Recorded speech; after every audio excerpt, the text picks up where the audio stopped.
¿Cómo están, chicos? Vamos a dar inicio al curso de matemática y el tema será Cuidamos nuestra salud integral. Empezamos la semana 29. Quien les habla es la profesora María Laimito. Nuestra competencia será Resuelve problemas de gestión de datos e incertidumbre. Nuestro propósito: determinar cuál es el espacio muestral de una situación, calcular la probabilidad mediante la regla de Laplace y a partir de este valor identificar si un suceso es seguro, probable o imposible. También expresar con un lenguaje matemático tu comprensión sobre el valor de la probabilidad de una situación aleatoria y emplear procedimientos para determinar la probabilidad de sucesos. Asimismo, justificar, usando tus conocimientos estadísticos, la probabilidad de ocurrencia de sucesos en estudios. Vamos a ver este video y entendamos un poquito más al tema que vamos a tratar esta semana 29. La probabilidad de un suceso, como por ejemplo que salga cara al tirar una moneda, es un número entre 0 y 1. En este caso, 0,5, que podemos escribir como un porcentaje, desplazando la coma 2 lugares. Esto es, la probabilidad de obtener una cara al lanzar una moneda es del 50%. Pero, ¿qué quiere decir que la probabilidad de este suceso es del 50%? El significado de este porcentaje es que si lanzamos la moneda un número grande de veces, la frecuencia con la que aparecerá cara será de un 50%. A ver, lanzo la moneda 10 veces y obtengo 4 caras y 6 cruces. Esto es, un 40% de caras. ¿Qué está pasando? ¿No debería salir 50%? Básicamente, lo que está sucediendo es que 10 no es un número muy grande. Si lanzamos la moneda 100 veces, obtendremos algo más ajustado. Por ejemplo, me han salido 52 caras y 48 cruces. Esto es, un 52% de caras. Si lanzáramos la moneda 1000 veces, además de cansados, veríamos que el porcentaje se parece cada vez más al 50%. Por ejemplo, 496 frente a 504, esto es, 49,6% de caras. Si pudiéramos repetir el experimento infinitas veces, la proporción de caras sería del 50%. Pero esto no parece muy matemático. ¿Cómo puedo calcular la probabilidad de un suceso si no puedo hacer un experimento infinitas veces? Para eso tenemos la regla de Laplace. Si tenemos un experimento aleatorio en el que todos los sucesos elementales tienen la misma probabilidad, decimos que estos sucesos son equiprobables. Por ejemplo, la probabilidad de cara y cruz al tirar una moneda es la misma, y por tanto, obtener cara y obtener cruz son sucesos equiprobables. La probabilidad al lanzar un dado de cada uno de sus lados también es la misma, y por tanto los sucesos sacar un 1, sacar un 2, etc. son sucesos equiprobables. La regla de Laplace afirma que en un experimento aleatorio cuyos sucesos elementales son equiprobables, la probabilidad de un suceso A se calcula por la fórmula número de casos favorables al suceso A dividido entre número de casos posibles. Por ejemplo, trivialmente, la probabilidad de obtener un 4 al lanzar un dado es número de casos favorables al suceso sacar un 4, esto es, un caso, dividido entre número de casos posibles, esto es, 6 casos. Por tanto, obtenemos una probabilidad de un sexto, que dividiendo y desplazando la coma 2 lugares a la derecha, nos da un 16,6 periódico por ciento. ¿Cuál es la probabilidad del suceso B, que consiste en sacar un número par al lanzar un dado?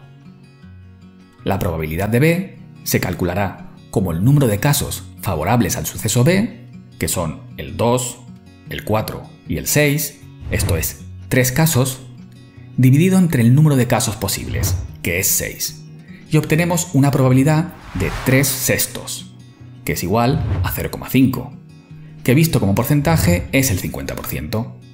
Claro, la mitad de las veces saldrá par y la mitad de las veces impar, si lanzamos el dado un número grande de veces.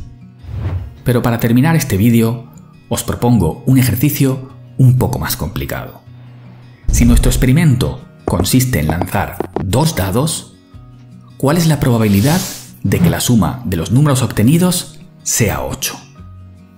Para determinar dicha probabilidad, utilizando la regla de Laplace, vamos a empezar viendo cuántos casos posibles tenemos en este experimento. El primer dado tiene 6 posibilidades diferentes y el segundo otras 6. Por tanto, tendremos en total 6 por 6 igual a 36 posibilidades. En efecto, si el primer dado es un 1, el segundo puede ser 1, 2, 3, 4, 5 o 6. Si el primer dado es un 2, el segundo puede ser de nuevo 1, 2, 3, 4, 5 o 6. Lo mismo sucede con un 3, 4, 5 o 6 en el primer dado. Y al final tenemos todas las posibilidades en una tabla de 6 filas y 6 columnas, esto es, de 36 casillas. ¿Cuál es el número de casos favorables al suceso la suma de los dados es 8? Con un 1 en el primer dado no hay ninguna opción, pues lo máximo que suman es 1 más 6 igual a 7. Pero con un 2 en el primer dado y 6 en el segundo, sumamos 8. Y con un 3 en el primero y 5 en el segundo, y con un 4 en el primero y 4 en el segundo, y con 5 3, y con 6 2. En definitiva, la probabilidad del suceso sumar 8 es igual al número de casos favorables, esto es 5, dividido entre el número de casos posibles, que era 36. Hemos obtenido, por tanto, una probabilidad de 5 partido por 36, que es 0,138 periódico, o visto como porcentaje, el 13,8 periódico por ciento. Esta regla tan sencilla nos será de mucha utilidad para aprender en próximos vídeos herramientas cada vez más sofisticadas para calcular probabilidades.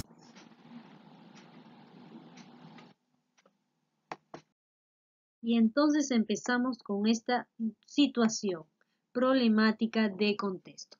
Por un viaje seguro, durante la emergencia sanitaria, entre las medidas y protocolos que debemos cumplir para cuidar la salud de las personas, se dispuso que las unidades de transporte público deben reducir la cantidad de pasajeros. Por esta razón, el costo de los pasajes interprovinciales se incrementó. Una empresa de buses que tiene salidas a Chimbote solo los fines de semana analizó el flujo de viajeros en este año y a partir de ello estimó la probabilidad de tener determinada cantidad de pasajeros los próximos fines de semana. Al evaluar la tabla, la empresa plantea los fines de semana buses operativos en cantidades suficientes para atender la demanda cumpliendo todos los protocolos de salud. Vemos como en el cuadro está ordinario 600 pasajeros, la probabilidad es 0,1, optimista 200 pasajeros, 0,3 de probabilidad, regular 100 pasajeros, 0,4, pesimista 50, 0,2. Y se nos hace la siguiente pregunta. ¿Cuál es el número de pasajeros que puede esperar la empresa? ¿Cuál es el escenario más probable que se dé en los próximos fines de semana? Esta empresa debe mantener buses disponibles para 600 pasajeros cada fin de semana. ¿Por qué? ¿Cómo actúa si la unidad de transporte público donde viajas no respeta los protocolos que se le corresponde? ¿Cuáles son los riesgos de estar en un espacio cerrado donde no se respeta el distanciamiento social? Entonces vamos a resolver esta situación problemática. Ya habíamos tenido esta siguiente información que se nos da en este recuadro, a cual vamos a analizar, y vamos a comenzar con la primera pregunta. ¿Cuál es el número de pasajeros que se puede esperar en la empresa? Si observamos el cuadro, podríamos decir que lo que mínimo que se puede esperar es 50 pasajeros y un máximo de 600 pasajeros. Pero también podríamos sacar un promedio para ver probablemente cuánto sería la cantidad de personas o pasajeros que tendría la empresa cada fin de semana. A ello trabajaríamos una media ponderada, justamente que sería la multiplicación de la cantidad por la probabilidad dividido entre 1. ¿Por qué? Porque la suma de las probabilidades siempre va a ser 1. Entonces multiplicando, eso me daría 60 más 40 más 10 y me daría un valor de 170. Probablemente 170 pasajeros sería un promedio que tendría la empresa cada fin de semana. Pero este es algo muy referencial. ¿ya? Porque ya volvemos a repetir, lo mínimo que puede esperar la empresa es de 50 y lo extraordinario que podría esperar es de 600. Nos vamos a la segunda pregunta. ¿Cuál es el escenario es más probable que se dé en los próximos fines de semana? Observando otra vez el cuadro, podemos ordenar qué probabilidades tiene, dónde se encuentra la mayor, ordenando de menor a mayor. Es decir, sabiendo que menos probable es más cercano a 0 y más probable es más cercano a 1. Entonces, ¿cuál de ellas tiene más probabilidad de tener? Sería el escenario regular, porque tiene 0,4 de probabilidad. Tercera pregunta. Esta empresa debe mantener su bus disponible para 600 pasajeros cada fin de semana. ¿Por qué? Desde mi punto de vista, sí debe mantener sus 600 pasajeros. ¿Por qué? Porque esta empresa, a pesar de que ésta tenga la menor probabilidad, que es de 0,1, hay una esperanza que esto pueda ocurrir. Es decir, tomando en cuenta el concepto de probabilidad donde el suceso pueda ser posible, viendo que 600 pasajeros tiene una probabilidad de 0,1, entonces la empresa sí debería mantener sus buses para 600 pasajeros. Y entonces nos vamos a la pregunta número 4. ¿Cómo actúas si la unidad de transporte público donde viajas no respeta los protocolos que le corresponde? Se han dado ciertos protocolos justamente para cumplir y evitar que la enfermedad del COVID se propague. Entonces, si yo veo que el transporte no cumple con los protocolos de salud, posiblemente, seguramente que reclamo para que se cumplan las normas en este transporte. Y posiblemente no subiría el bus. Quinta pregunta. ¿Cuáles son los riesgos de estar en un espacio cerrado donde no se respeta el distanciamiento social? Uno de los riesgos más probables, más posible, es el contagio del COVID-19. Por eso hay que seguir un distanciamiento social. Siguiente situación. La policía de tránsito estima que la probabilidad de que un chofer no use mascarilla es del 30%. En el control de tránsito detienen 30 vehículos. Marca las afirmaciones correctas. Se espera alrededor del 30% de conductores sin mascarillas. 9 conductores no llevan mascarilla y los 21 restantes sí. Esperemos que la mayoría use mascarilla. Primero vamos a analizar la información para ver nuestras probabilidades. Solución. Sabemos que el suceso es el número de elementos que vamos a tener, en este caso el chofer que no usa mascarilla, al cual no sabemos la cantidad y llamaremos X.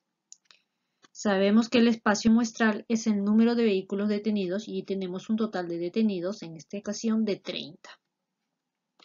Utilizaremos la regla de Laplace, que nos dice que la probabilidad es el número de casos favorables del suceso A dividido entre el número de casos posibles. Pero ahora, ¿dónde tenemos probabilidad? Muy claro acá se nos indica. La policía de tránsito estima que la probabilidad de que un chofer no use mascarilla es del 30%. Es decir, tenemos una probabilidad del 30%. Recuerda que la probabilidad se puede expresar en decimal o en porcentual como también en una fracción. Entonces lo vamos a indicar así, el 30%. Número de casos favorables no lo conocemos, X, y el número de casos posibles, 30. Ahí estamos trabajando toda la información. Este 30% lo vamos a convertir, ustedes ya saben, 30 sobre 100, y esto que está dividiendo 30 pasa a multiplicar. Dividimos, multiplicamos y obtenemos que X es igual a 9. Es decir, 9 choferes no usan mascarilla según esta pequeña información. Ahora sí podemos analizar estas afirmaciones son correctas o si no son incorrectas. Se espera alrededor del 30% de conductores sin mascarillas. Exacto, ese es el porcentaje que se nos da. Por lo tanto, esta es una afirmación correcta. 9 conductores no llevan mascarillas y los 21 restantes sí. Está bien, miren. 9 no llevan mascarilla y los 21 restantes sí. También es una condición que se estima. Esperamos que la mayoría use mascarilla. Exacto. Si el 30% no usa mascarilla, ¿qué sí que esperamos el otro 70% que sí use mascarilla? Es un porcentaje bastante alto. Por lo tanto, esto podemos concluir que sí, las tres afirmaciones se pueden afirmar que son correctas. Vamos a esta situación. La imagen muestra el plano de la red vial de una ciudad. En cada intersección es igual de probable que los buses continúen por cualquiera de las rutas. Si una persona sube al bus de la estación A sin saber a dónde se dirige, ¿cuál es la probabilidad de que llegue a la estación 5? Entonces vamos a verlo en forma independiente. Partimos del bus A, tiene dos opciones de llegar a la estación 1 o llegar a la estación B. Pero para nosotros seguir nuestro recorrido y llegar a la estación 5, tiene que llegar a la estación B. Por lo tanto, esta probabilidad tiene una de dos opciones. Cuando ya llegamos a la estación B, volvemos en forma independiente a observar que tiene tres opciones, que se puede ir a 2, que se puede ir a 3 o que se puede ir a C. Pero para llegar, vuelvo a repetir, a la estación 5, debe llegar primero a la estación C. Por lo tanto, otra vez volvemos a decir que tiene esta probabilidad B una de tres opciones. Luego vamos a la probabilidad C. Para llegar a la estación 5, también tiene solamente una opción. Entonces acá tendría esta probabilidad C una de dos opciones. Por lo tanto, tenemos unas probabilidades independientes. Para ello, no debemos olvidar que dos sucesos son independientes cuando el resultado del primero no influye en la probabilidad del segundo. La probabilidad de un suceso ligado a dos sucesos independientes se calcula multiplicando la probabilidad de cada suceso. Es decir, vamos a multiplicar estas tres probabilidades y podemos decir entonces un medio más por un tercio por un medio sería un doceavo. Lo que nos dice que la probabilidad de que la persona llegue a la estación 5 es de 1 de 12 posibilidades. Entonces, chicos, aquí me despido sin antes decirle que la probabilidad de realizar tus sueños serán tan grandes como sea tu capacidad de creer en ellos.